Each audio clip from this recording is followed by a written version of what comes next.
We would like to ask everybody to clap and to make congrats to Anna.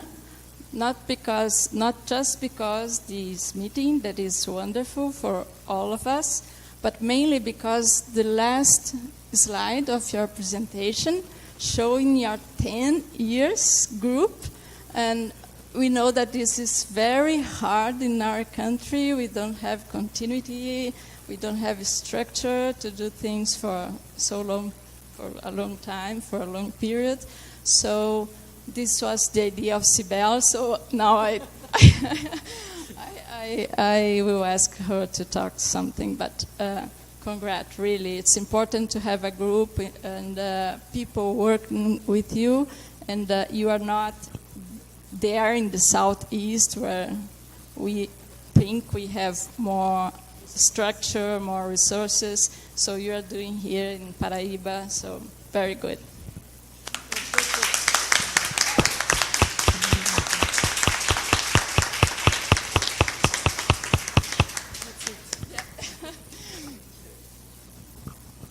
So,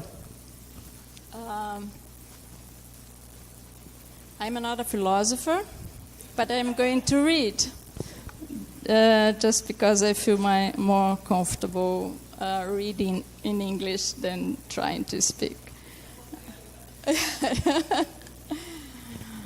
As Sibel this morning, I also changed the title of my presentation because I realized that in that title and very small summary I send you, abstract I send you, there was nothing very specific, so I will try to be more specific here. So my presentation is different approaches to the use of history of biology in the classroom in Brazil. I was thinking about challenges of doing this, but finally I decided to talk about one of the things we do in our laboratory, that is translations of primary sources to Portuguese. And the example I will bring for you today is the translation of the book of Francesco Redi, titled in English, Experience on the Generation of Insects. It's a well-known book. Many times it is referred in the books, in material for high school biology courses. But the history of science offers a promising alternative to enhance science and biology education, as we all here know. However, it faces different types of challenges in the context of science teaching in Brazil. One of them is the training of teachers and researchers in history and philosophy of science. Another one is the availability of primary and secondary sources in Portuguese. The two challenges constitute the mission of the Laboratory of History of Biology and Education at the University of São Paulo. We developed there a variety of projects towards the uses of history of biology in K-12 and higher education. 3 general objectives guide the research conducted at the lab to foment the teaching of episodes of the history of biology, so teach history of science per se, to facilitate the learning, to use the history of biology to facilitate the learning of current biological scientific knowledge, and to promote informed conceptions about the nature of science. These objectives guide the preparation, application, and evaluation of teaching learning sequences based on inquiry teaching in doctoral dissertations, master theses, and undergrad monographs of the members of the laboratory. In the research, a variety of teaching strategies and related didactic material on history of biology emerges. Textual and virtual historical narratives, electronic games, and in this case, I am with as Anna. I don't understand anything about that. It's all in the hands of the students. We just help them to make the teaching learning sequence, the research in education. But of course, the platform and all of these things depends on the ability of the student interested in doing it. We also make teaching learning sequences based on physical and virtual replications of historical experiments. We produced guides for class activities using episodes of History of Biology, guides for historical content analysis of instructional materials, and translations of primary sources of the history of biology. So in this presentation, I will address the translation of these primary sources that we consider an initial condition for the planning of educational interventions using primary sources in the classroom. The example is the work that I'm going to talk today, is the work of the 17th century natural philosopher and physician Francesco Redi, entitled Experience on the Generation of Insects. But before talking about Redi and his work, I will highlight some key points of the translation itself.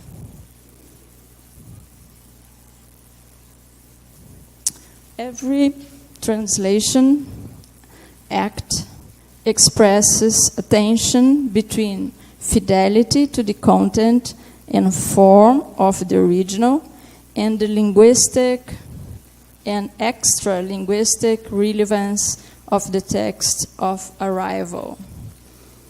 We assume a non-literality in order to coordinate the linguistic system and style of the original text to that of the language of translation.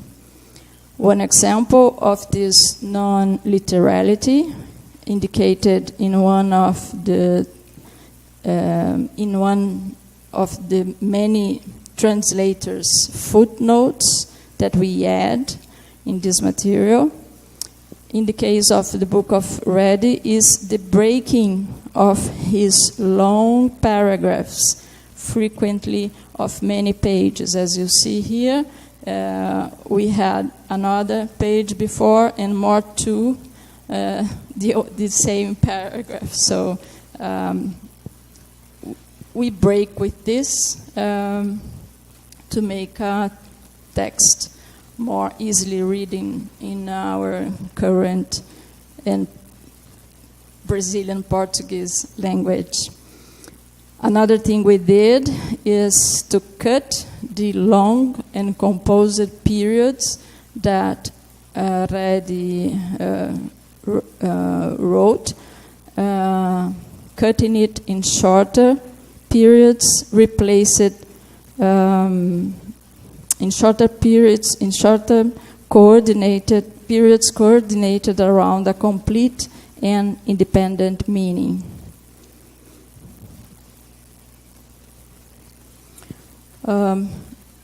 But why the book of Redi is like that? A continuous text, long paragraphs with no subdivisions or sections or chapters? The answer is that following a pattern of that century, Francesco Redi wrote in the style of a letter treatise, a letter to the secretary of the Accademia della Crusca, a society of linguists and philologists founded in Florence in 16th century. And this secretary was Carlo Dati. So it is a letter, but it's a letter condensed with all the descriptions of his studies. So this is why you call letter treatise. And at the end, it arrived at 106 pages. And Redi published as a book. What we must retain from this information, what I think is more important, is that it points to an additional concern for translating this text.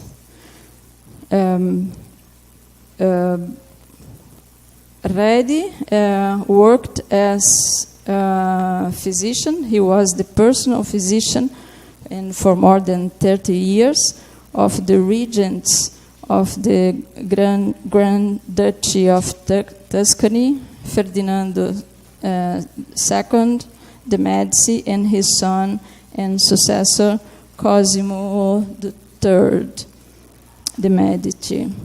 Sure, he was also a natural philosopher, extremely dedicated to the study of the natural world, as we can see by his numerous publications. But together with all this, the physician activity, the natural philosopher researcher, Redi had also a fascination to poetry and literature that brought him closer to the Accademia della Crusca and motivated the quotations of classics such as Dante Alighieri, Virgilio, Seneca, Petrarca, and many others inside the text, the treatise of natural philosophy. He published his experience on the generation of insects in Italian, and as you know, this happens in 17th century, where most of the books were published in Latin, the international universal language of the time.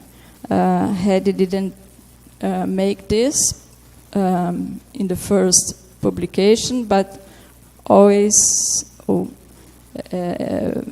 after he published in Italian. So another indication that he had a great esteem for the Italian language.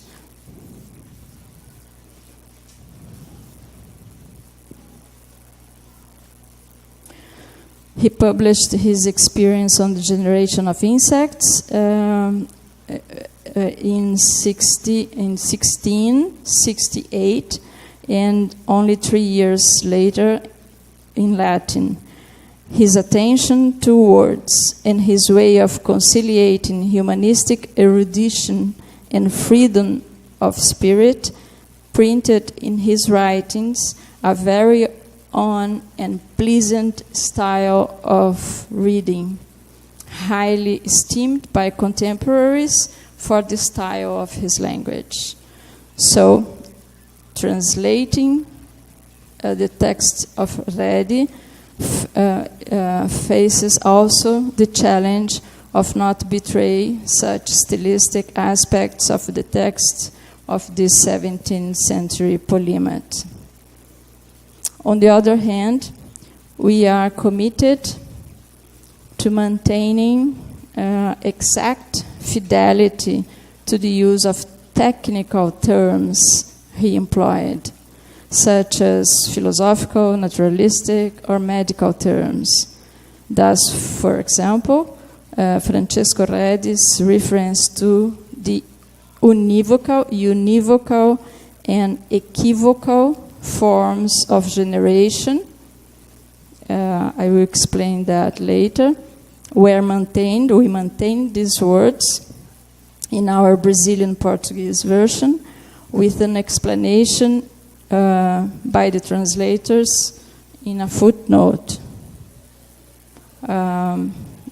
Just a quick explanation. The equivocal generation is what we know as spontaneous generation. But this word spontaneous generation is not present in his book. So we maintain it. We think that translating in history of science brings this mandatory rule that is not modernize technical terms because the concepts of today are different from the time where the book was published. But this is a decision. As a translator, you have to make many options and decisions, this is one example of the thing you have to decide. You have option. And about this, there's no consensus. If we compare, for instance, the new translations that we have in Brazil for the origin of species of Charles Darwin, finally we have new translations because until, I don't know, a few years ago, we just had a very old and spurious translation with many mistakes in many levels, and now we have. I just could find 6 different editions from the Origin of Species first and 60th edition of his original book. And if you take, for instance, the use of Darwin of the word evolution, that it is well known that Darwin didn't use the word evolution in his book. It appears in the first edition only once, and as almost the very last word of the book, and it was not the substantive but the verb. He just mentioned that species evolved. So just taking this example and comparing these new translations, you will see that each translator made a different choice. And these new translations are being made by specialists, by biologists in some cases, in another case science educators, or at least science educators made the review of the translation. So we have specialized people doing this. And we know that from the point of view of the historian of science, the presence or not of the word evolution in the work of Darwin is significant. The old translation, for example, just substitute the word evolved for developed. This is the kind of, if you take any different versions of translations, you find many examples of these situations that you can see easily that the options were made differently. So what I think is important is that we think about translation as a specialized work and with a target for it. So you can make your choices inside the framework of the discipline, the target discipline you are looking for. I'm saying this because people that translated the evolved for evolution, for instance, this appeared in books reviewed by science educators. So they are thinking about education, they are thinking about that it's important to take the modern concept for the reader to understand, to make quick relations of what he knows about the term. But from the historical perspective, I think this is not a good option, because when you change a technical term, you have epistemic and historiographical consequences that are much harder to work. So this is just a parenthesis to discuss this problem of options.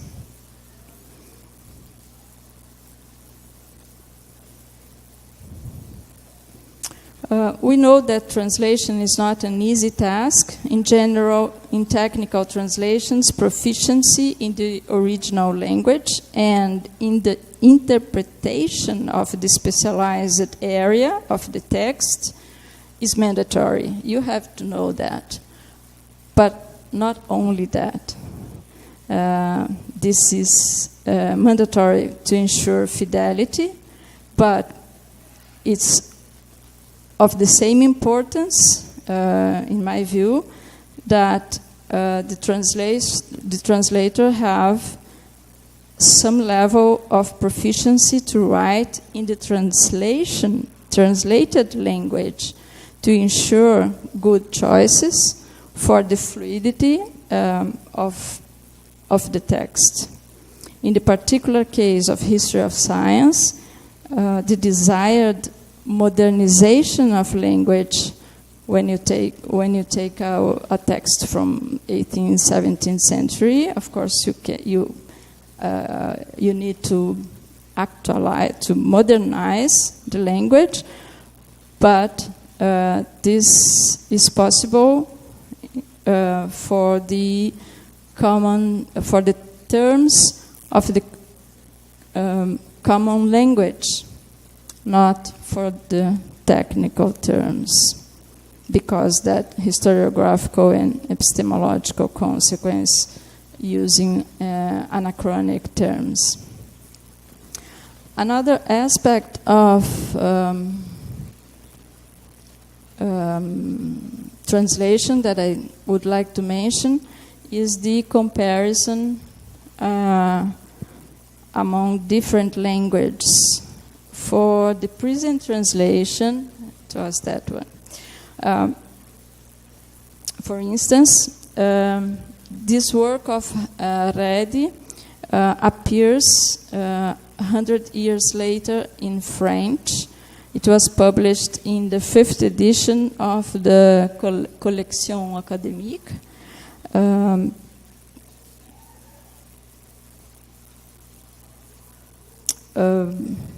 But this Collection Académique was conceived as a vehicle of dissemination of knowledge of natural history, botany, experimental physics and chemistry, medicine, anatomy. And because this goal had this book appears not really as a translation, properly speaking, but as a new text summarizing the original.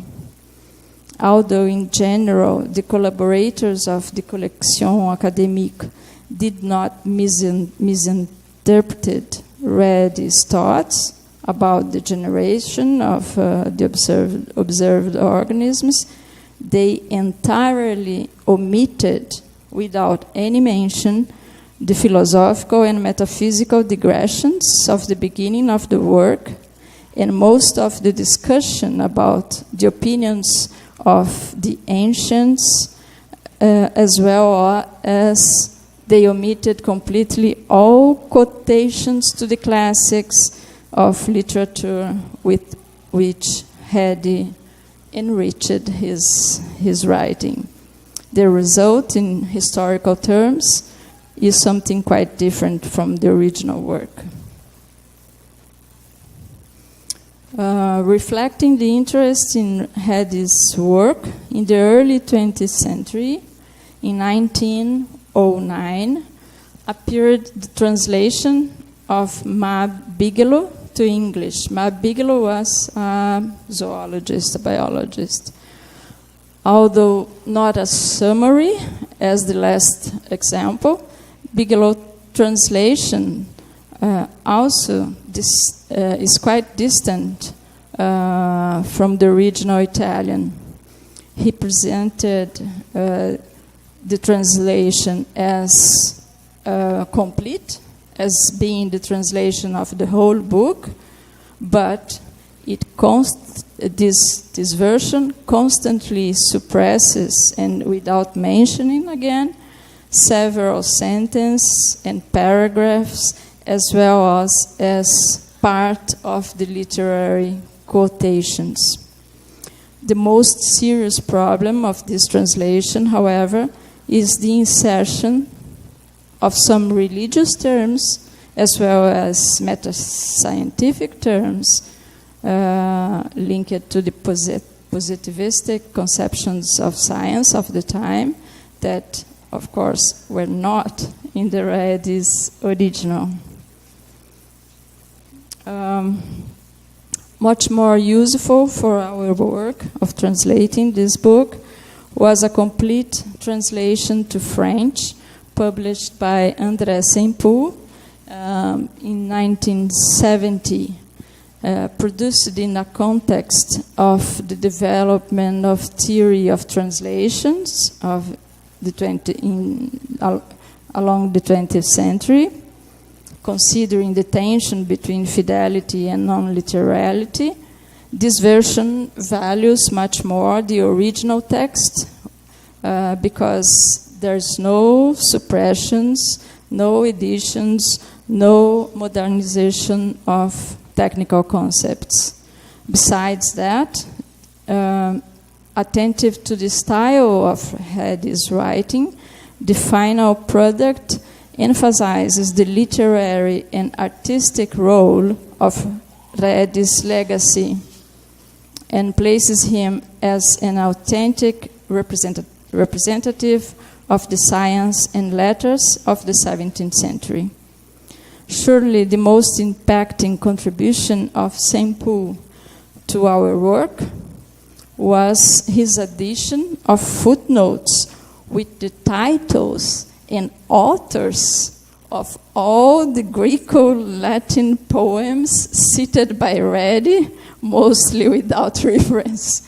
And this help came also from a very recent, in the terms that I'm exploring here, from 1996, a new edition in Italian of the book of Reddy, made by the historian of science Walter Bernardi, that also identified and with more bibliographical details the authors and books from these citations.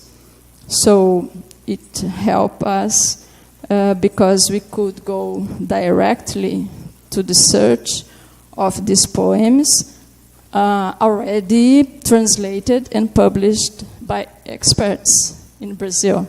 Of course, I was not thinking to translate poetry and 17th century Italian poetry, but of course these are really classic works, so many of them we found in Brazil, and many of them in recent translations, direct from the original, because one problem in translation is also that it has its own history, and only in the last decades that we have this paradigm, if we can call, that is the tension between fidelity and non-literality. Because I must be, I must follow the original, but at the same time, I have to write a readable, pleasant, readable text in our language.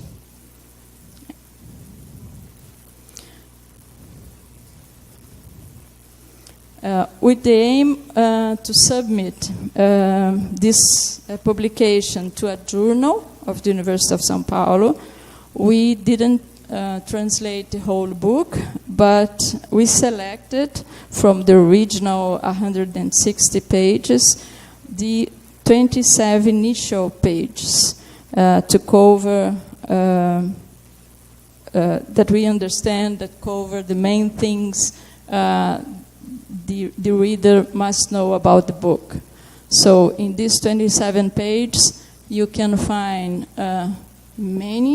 several quotations to these classic authors. The book, the first part of the book is the book begins with the Florentines' epistemological and methodological assumptions. He presents his empiricist view regarding the role of the senses and the reason in obtaining knowledge about nature, something that offer opportunity to discuss explicitly on what science educators named in the recent decades as nature of science aspects. His objective with the latter treatise is then directly addressed to report his, and this object was to report his recent and numerous experiments on the birth of those living beings who until now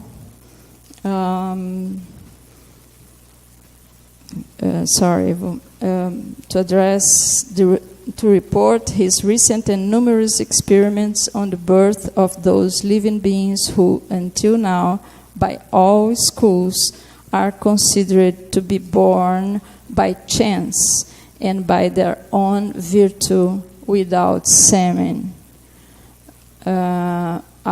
After presenting this objective, he gathers the opinions of several ancient and modern authors about this equivocal generation, stating his position against them.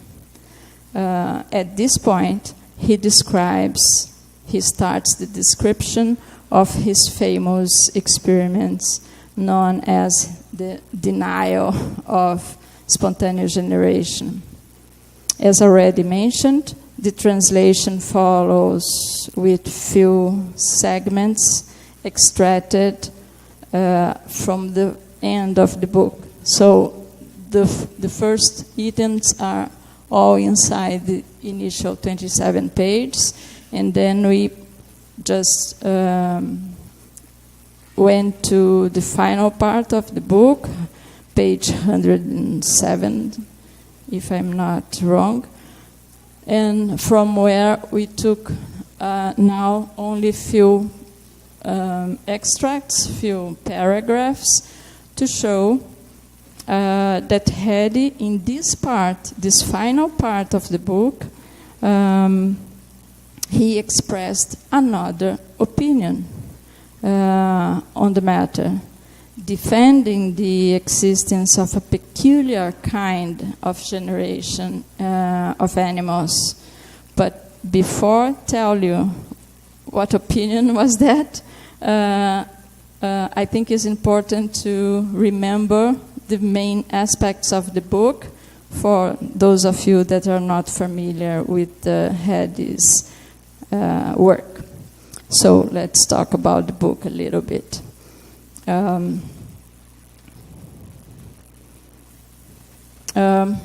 If we look in manual for high school biology, for instance, it is common to find Francesco Redi's experiment, and in general, it is presented as a first step of a long but progressive, steady, unidirectional combat to the idea of spontaneous generation of living beings.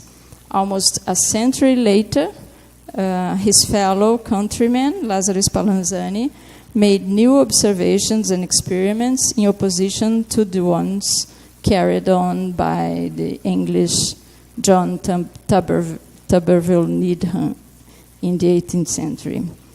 One more century, and the so-called decisive experiments of the French chemist Louis Pasteur would have ended attempts like those of Félix Pouchet in defending the occurrence of spontaneous generation. So this is the most common story that textbooks have on this subject.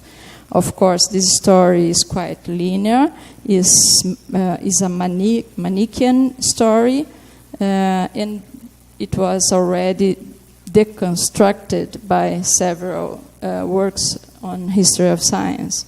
So I'm not talking about that.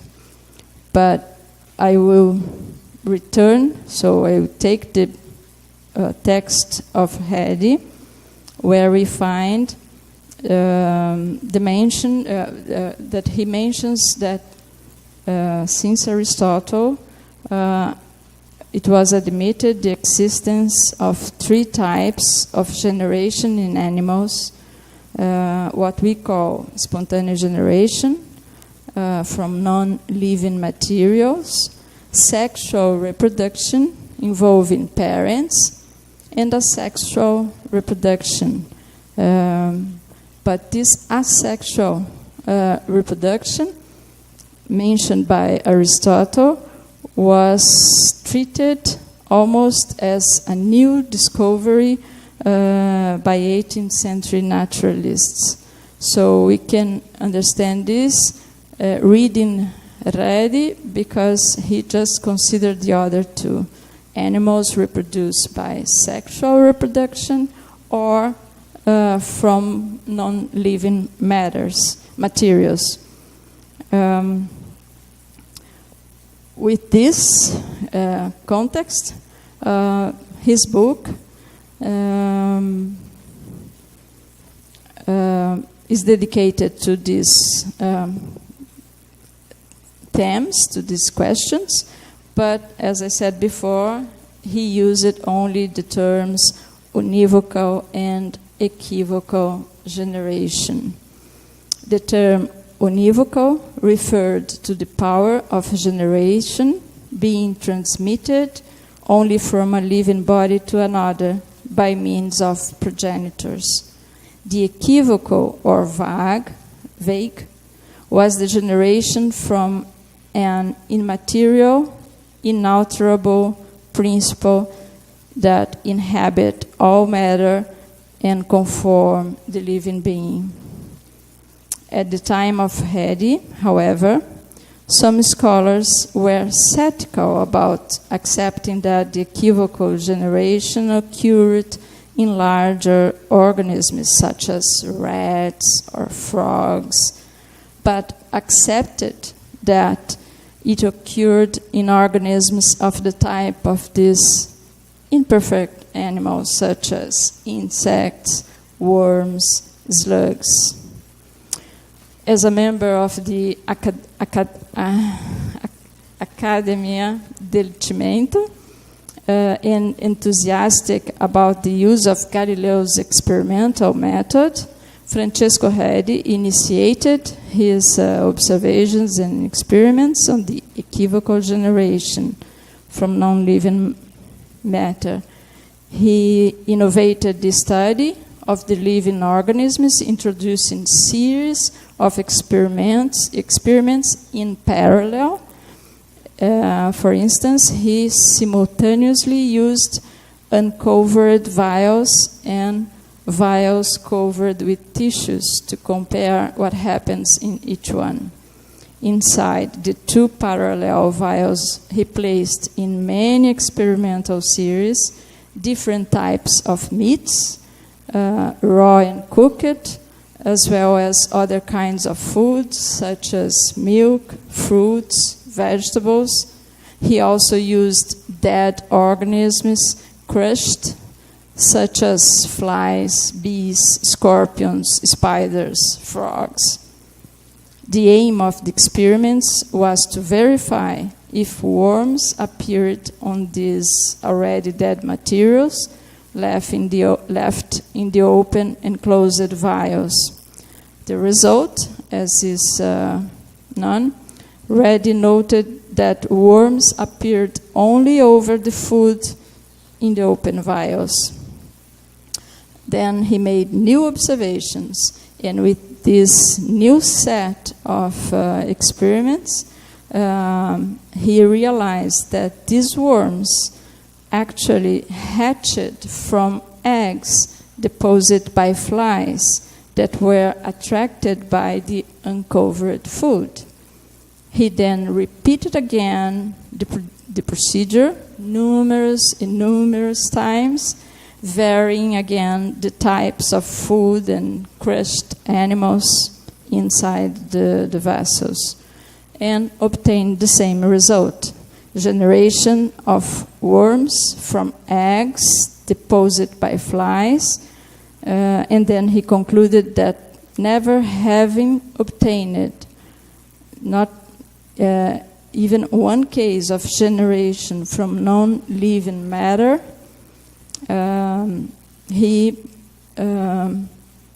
this led him to the adoption of a position contrary to the existence of equivocal generation. He also compared his studies with those of other authors of the time, such as Father Athanasius Kircher, and went on to illustrate his arguments by citing again classics, poems, with the same position on that subject. This is the part that is well known from Reddy's work, right? Do you remember this from your high school biology courses? The problem is that this is not the whole book. As I mentioned before, something else will appear. But before going to this something else, just read to be sure that we agree with what is said about Reddy until this part of the book. So a kind of conclusion we find in his text. I will read this. Although content to be corrected by anyone wiser than myself, if I should make erroneous statements, I will not keep silent that for many observations, many times made, I feel inclined to believe that the earth, from those first plants and from the first animals on which, in the first days of the world, she produced, by the commandment of the sovereign and omnipotent factor, she never produced any herb or tree or any perfect or imperfect animal ever, and that all that has been born in the past, as that we see now, and the ones that we see now born in her, in the earth, or from her, comes from the real and true seed of the plants and of the animals themselves, which thus, through means of their own seeds, keep their species. So with this, we all agree that he concluded that spontaneous generation is something that he never found. So we know that negative is not a proof for the existence or non-existence of something, but because he never found any case of spontaneous generation, he stated that every animal comes from seeds, and by this means keep their species. So we are in good relation with Hedy until this page 107 of the book, where suddenly, in the middle of a paragraph, he started to report another long set of observations that led him to different conclusions on the subject. He maintained his opposition to the idea that dead matter could generate living beings, and defended exclusively the univocal generation, that living beings are generated from other living beings. But, he will add, not always from seeds of their progenitors. He was equally emphatic in arguing that in some cases worms are generated inside other animals or plants from their own live matter. Among the examples of this special kind of univocal generation, he described his observation on mushrooms. I am in the here now. So to give base to this idea, he mentioned many examples. The observation of mushrooms that live on the ground or on trees, and which engender a particular type of worm different from the one that turns into a fly, like that in the meat, in the experiment with the vessels. He contrasted these worms with the ones that appears on dead, decomposing mushrooms. Reddy also mentioned the worms that appear inside fruits, still linked to the plant, living fruits, alive fruits, and worms that appear in another parts of living herbs or trees, such as the galls of some plants that he discussed more closely. In trees, another example, trees such as oak, willow, and other that exhibit excrements such as gland, galls, bud, warts, containing worms. He says, it is clearly evident that nature's first and foremost intention is to form a flying animal within these trees, within them. He also mentioned the worms found inside the human intestine and the intestine and brains of deer and sheep. In all these cases, had he considered that the generation of these worms did not occur through parents, but they were engendered by the very plant or animal that sheltered them. He made an analogy between these worms formed at the expense of the plant or animal they are inside, with the creation of flowers and fruits of living plants, as the conceptions about these structures in 17th century. In order to discuss the apparent paradox that this idea in the end of the book might appear to have in relation to what he defended in the first 100 pages, Reddy faced the discussions still strong, ancient discussions, still strong in the treatise of his time. According to the scholastics, he said, the vegetative soul could not produce the sensitive soul of animals because of the metaphysical principle that inferior vegetable forms cannot produce higher animal forms. Had he challenged this idea with different arguments. The most extensive one was his empirical evidence derived from his own anatomical observations, through which he did not find evidence of sexual reproduction in some types of that worms that he is saying that are generated inside these animals or these plants. Another argument, as pointed out already by Catherine Wilson, was to challenge the very division between lower and higher organisms. For him, terms unfamiliar to nature, invented to fit the beliefs of this or that school according to specific needs.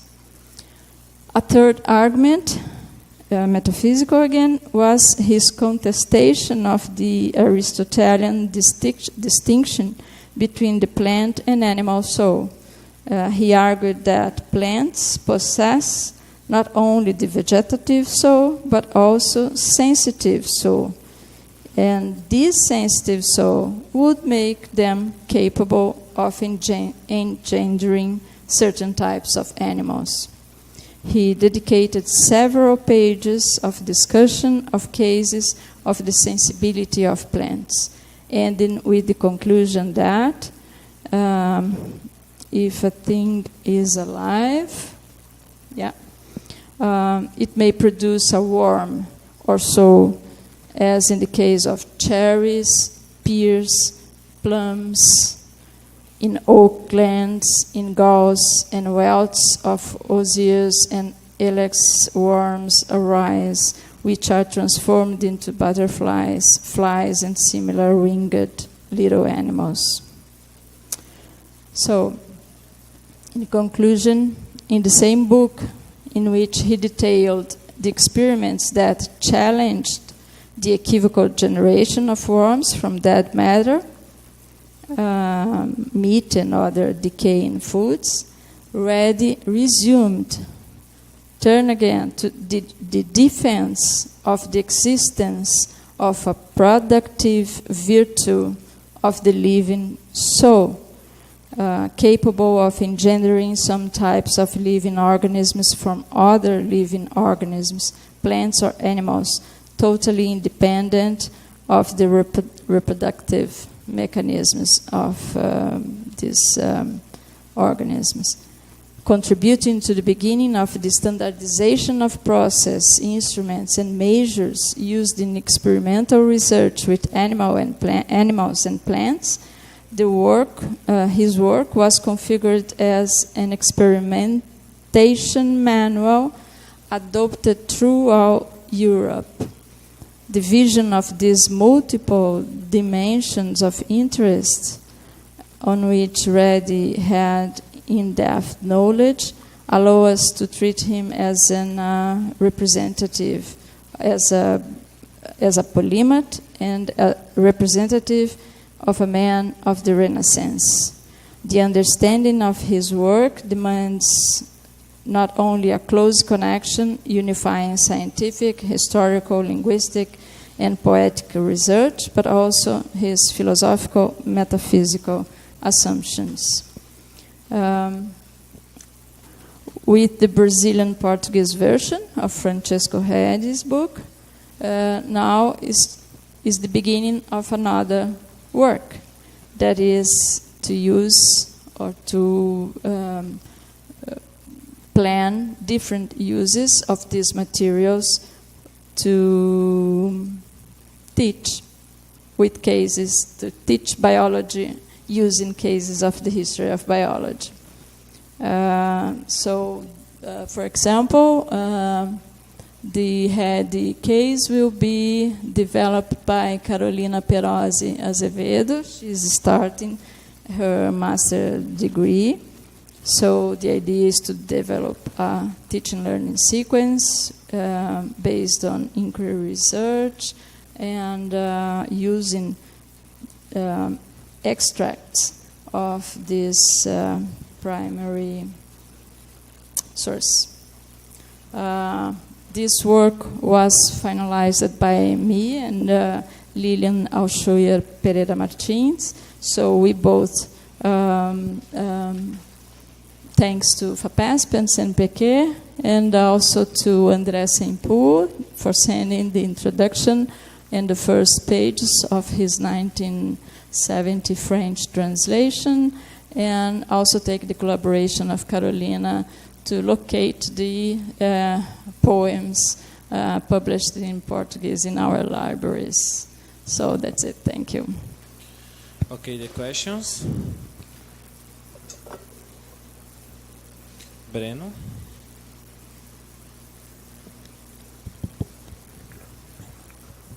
Thank you, Elice, for the presentation. Okay, I don't need to say my name again, right? Okay, which edition did you use to translate? You translated 27 pages, right? You didn't translate the whole book. From the end of the book. I just made a jump. Okay. Yeah, because in this interval, he was just giving more and more examples of the same kind of experiment and defending the same. So it was basically the same. Yeah, the same subject. results Okay. and defending the same conclusion. Okay. Yeah. And okay, the last questions. You mentioned the poems, right? Do you know what was the content of these poems? Why did he mention that those poems? Yeah, sure. Just the first question you asked about which the edition? editions. Yeah. Hedy published the first edition in 1668, and a fifth review, they say, but edition that he authorized, he himself reviewed, was published 20 years later. And Hedy mentioned this fifth edition every time that he mentioned the book, he mentioned this fifth edition. So it's like the Darwin sixth edition is the last one, the complete one, the final one. So I translated the fifth one. And the other question, the poems. Yeah.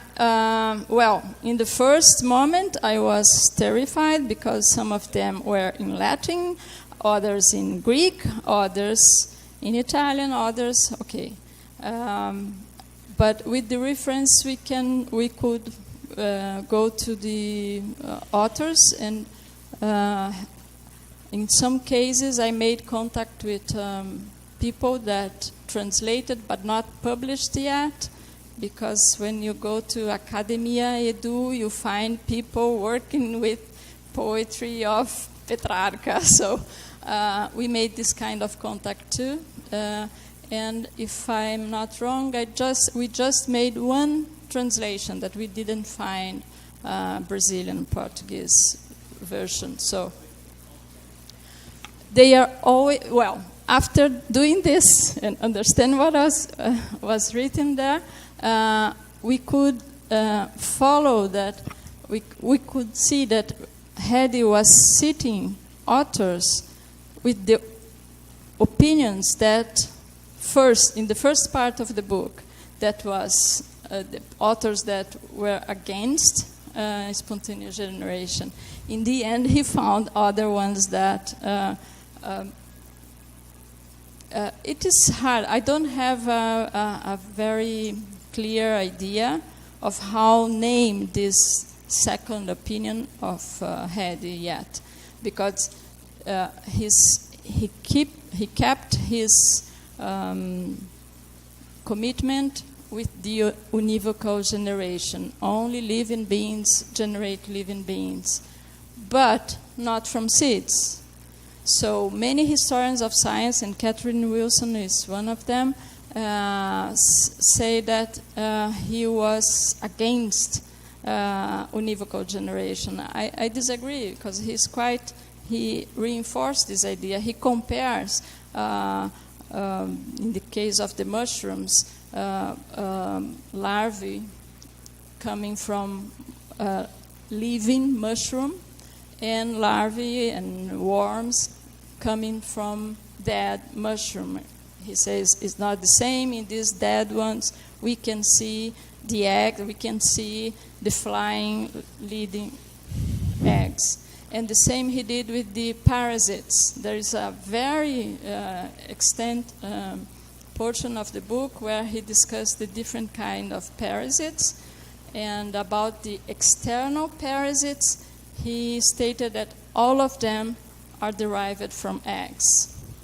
But the internal ones, such the ones were listed there, in the intestine of human and animals, in the brain of serves, this one had this special kind of univocal generation. So this is something I have to decide. I need to, of course, there is a part of the book also that is in these 27 first pages, that he discussed the ancient conceptions, and he discussed many philosophical conceptions, and of course to understand the really complexity of this, it is required more study, and at this time I was translating and just adding few notes here and there, just to, here he's referring to this kind of philosophy. So, but it is work still to be done to fully understand and even to classify his vision. In the article I sent to publish, I call it an intermediate position but I don't know.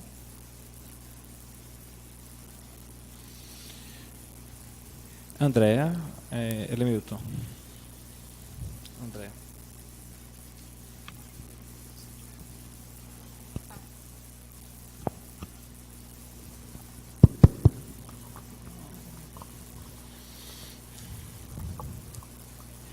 Thank you for presentation, Elice. I'm ask about your Portuguese version. You put some information about the original style, like don't have a section, chapter, and the option that you and Lilian said to put a small paragraph. You describe this in the Portuguese version? Initially, it was we thought in make the whole book, the translation of the whole book, and published as a book, but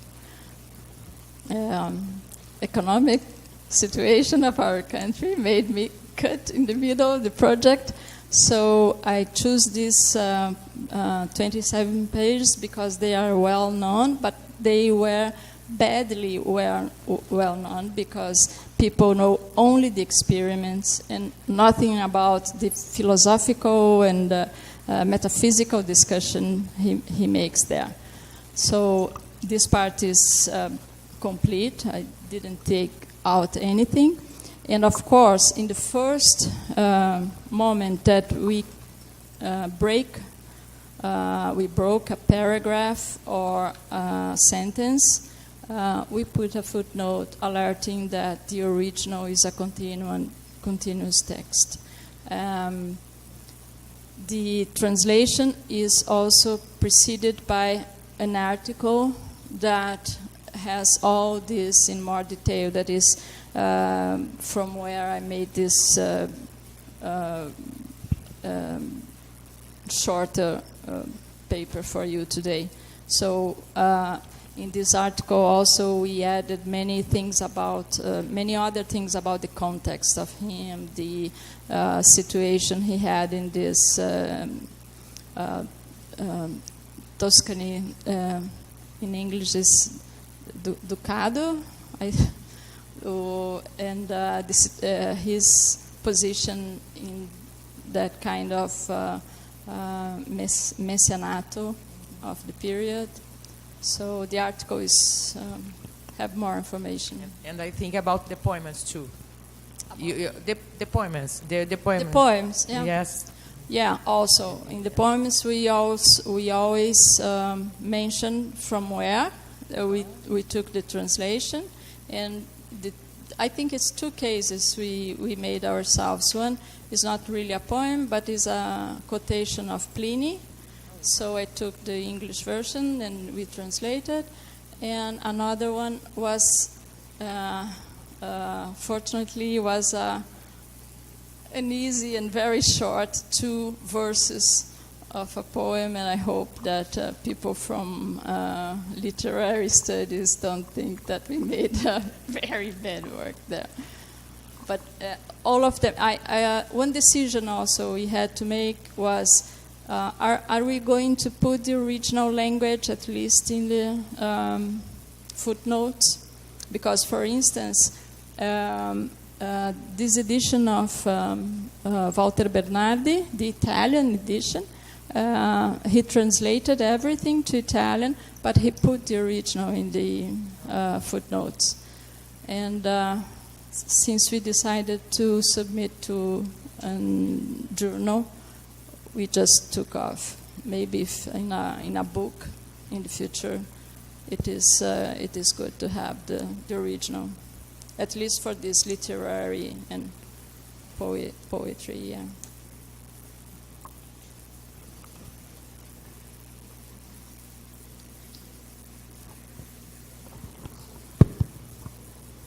Elizabeth, I have 2 questions. One is, are there any illustrations either in the first 27 pages or in the book, and what do you do with those? Not in the 27 pages, but there are 29 plates in the end of the book. So in the article they will not be presented, but of course if we can manage to finish the whole book, we'll have to add this. But they are in the end of the book. And they are very nice. Yeah, very nice. I forgot. I could show some of them for you. And I have another question. Is there religious constraints or religious framing to this discussion of where animate material or organisms come from in the book? Is it there or is it not there? And if it's not there, what's your thinking about that? And is the poetry in some way a way to get around having to deal with an area that could be expected to have a religious framing? I don't think there is. Of course, he mentioned. I brought here a quotation of him mentioning the factor. He didn't mention the creator, but the factor. That is funny because it's not common.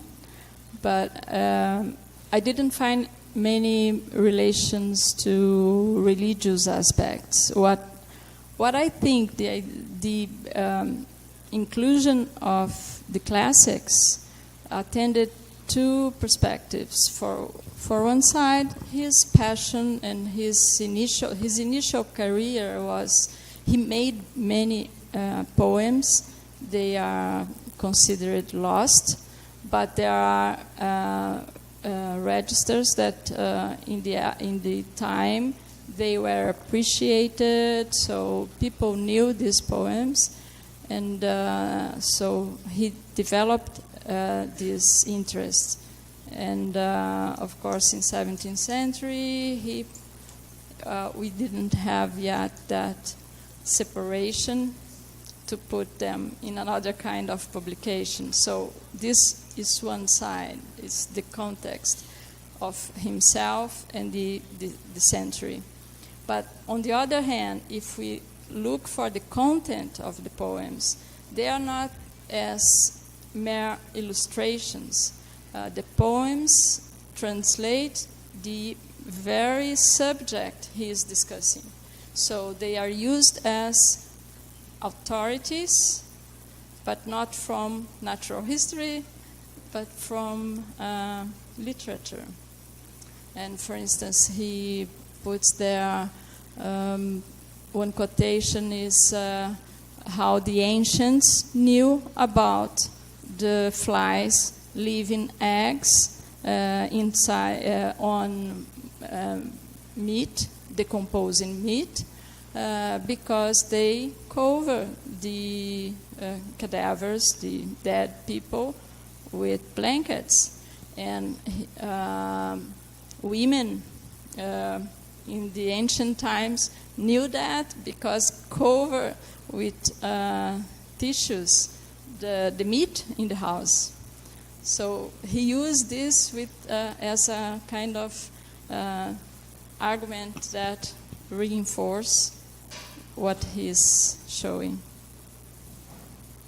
And this I went to Hedi because I studied Spallanzani that mentions Redi all the time. And one thing that is interesting, just to make a relation, is that in the first publication of Spallanzani, there are some quotations of the main Italian author. Now I can't remember the name. Dante Alighieri, claro. But only in the first publication. Then he abandoned this, introducing of another area in the natural philosophy work. So this shows also that he still got this emotion from Hedi, because Spallanzani himself loved to speak these poems and this text in loudly. He knew by heart, and so he was proud to know and to be able to repeat the words of the Italian famous authors. So this is something that we still find in 18th century, but in few years Spallanzani had to abandon this because he's in second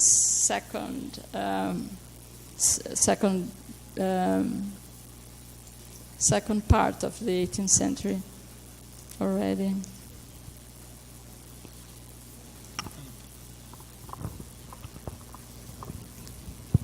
Elice, sorry, I don't know if I understood well. Does he cite explicitly the authors? And he said, as Dante, and it's a quotation. Is it separate from the rest of the text? How do you identify the poems inside the text? They are, as we make quotations nowadays. Spallanzani put them in a different, Spallanzani, no, sorry, Hedis put it. Eu quero esse outro aqui.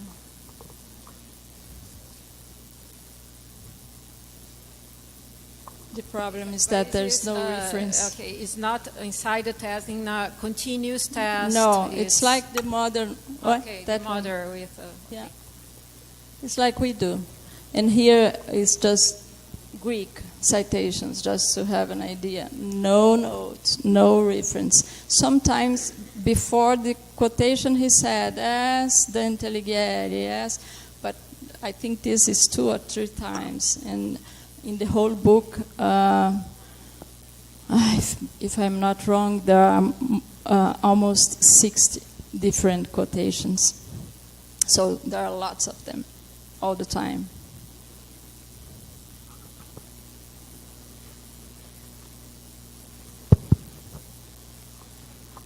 Thank you, Elice. That was really interesting. I had a lot of questions, but I think you answered maybe. And I'm going to elaborate on something Bruno and Elizabeth asked, and Anna now.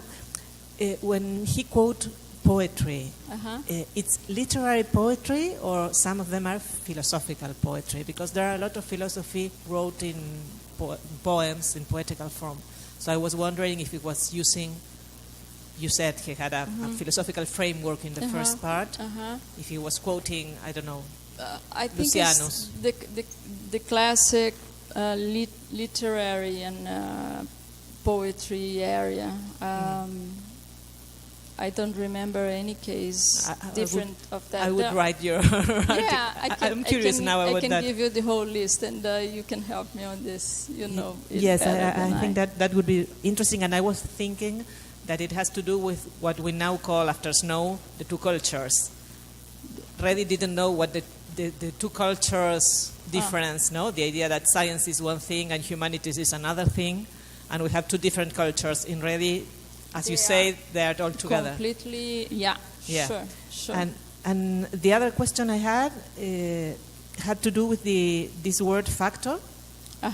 He was thinking of a maker. Yeah. God as a maker. So he was, I don't know already, almost at all. So he was thinking of what we call in philosophy a deist position, the idea that there's a creator, but it's not a personal creator. We don't pray to it, or to him, or to her, or to whatever that is, but an originator, a principle, the beginning of all things, but not a personal God. Yeah. Is that the idea? I think this call attention because of that, but to answer the question, I would need to know more about him and the rest of his work. But what is strange is that he used the word factor. This was an impact, because in the very phrase, I don't know if I found here, has this idea that this factor ordered the earth. He doesn't mention nature as we see in other authors, but he mentioned earth, and the earth produces this. Okay. So the factor is just giving power to this earth for the earth doing something. So this is not the Catholic tradition. No, of course not. So this is something to investigate for sure. Interesting. Yeah. Thank you very much.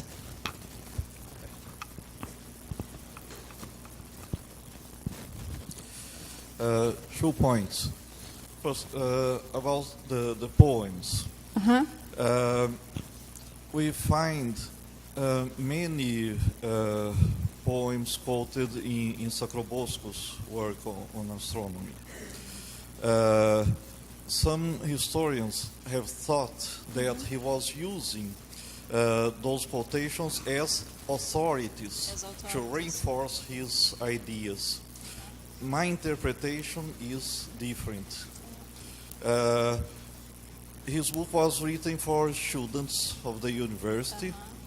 Students did study those classic authors, and they needed to know what the authors meant when they mentioned astronomical phenomena. And I wonder if you can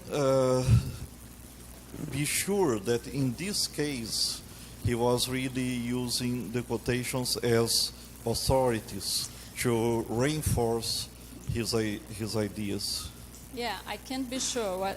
What I think, the first thing is that he was using it because he thinks it's part of the work. So as a lover of this, he doesn't separate the two things.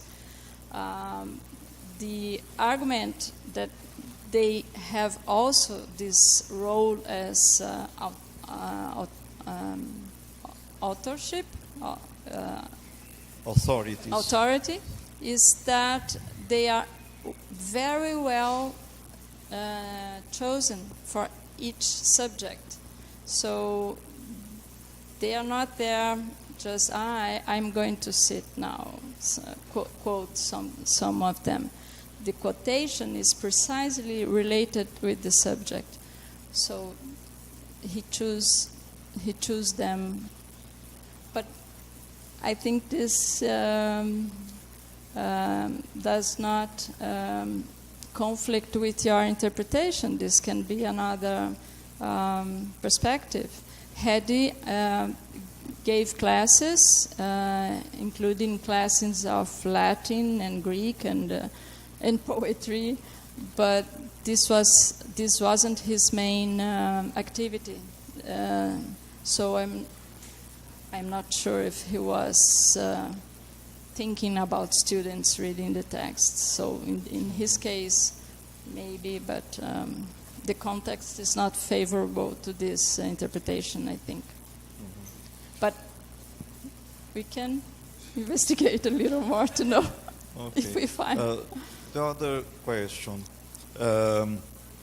concerning this specific possibility of producing living beings from another living being and so on. Well, you need a theory for that. Does he provide a theory as compared to Aristotle's theory of spontaneous generation?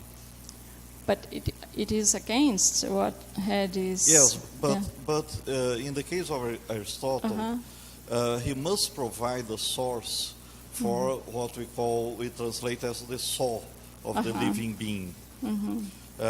Any living being must have a psyche, and where does it come from in the case of spontaneous generation? From the sun, according to Aristotle. And it's related to the ether and things like that. I think it's not a good answer, but he tries to provide an answer.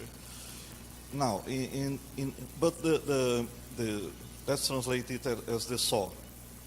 The saw contains the formal cause of the living being, and it's specific. So how can one kind of living being produce the soul of another completely different? Does he discuss this?